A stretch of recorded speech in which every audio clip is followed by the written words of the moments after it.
ഇന്നിവിടെ എന്തെങ്കിലും നടക്കും. താൻ എന്തൊക്കെയാ പറയുന്നത്? അപ്പൊ അളിയൻ കാര്യമൊന്നും അറിഞ്ഞില്ലേ? ഇല്ല.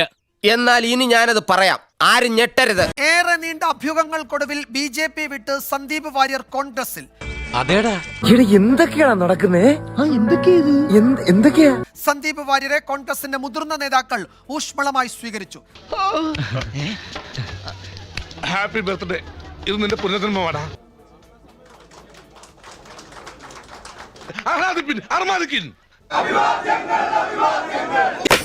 ഇനി എന്തൊക്കെ കാണേണ്ടി വരും എന്റെ ഈശ്വര. സ്നേഹത്തിന്റെ കടയിൽ ഒരു മെമ്പർഷിപ്പ് എടുക്കാനാണ് ഞാൻ തീരുമാനിച്ചത്. നീ പകപോക്കാണല്ലേടാ. അതിപ്പോ ശിഖണ്ഡിയെ മുന്നിൽ നിർത്തിയിട്ടും കൗരവപ്പട തോറ്റുപോയില്ലേ? അല്ല, ശിഖണ്ഡിയെ പാണ്ടവരായിരുന്നു. അപ്പൊ അതുപോലും അറിയാത്ത ബാലരമ്മയുടെ അമർ ചിത്രകഥയെങ്കിലും വായിക്കണം എന്നാണ് എനിക്ക് പറയാൻ. പക വീട്ടാനുള്ളതാണ് മൂപ്പരെ. ഉച്ചയിൽ ഉപ്പോളം ബുദ്ധിയുണ്ടെങ്കിൽ ഒഴിഞ്ഞു പോകുന്നതാണ് നല്ലത്. എന്നെ നന്നാക്കണം എന്ന് സുരേന്ദ്ര, ഇനിയെങ്കിലും നന്നാവൂ എന്ന് പറഞ്ഞുകൊണ്ടേ ഞാൻ പറഞ്ഞുള്ളൂ. ഞാൻ ഇങ്ങനത്തൊക്കെ ഇനി ഇരിക്കും അമ്പാനെ, എനിക്ക് ഇത്രയൊക്കെ പറ്റുള്ളൂ.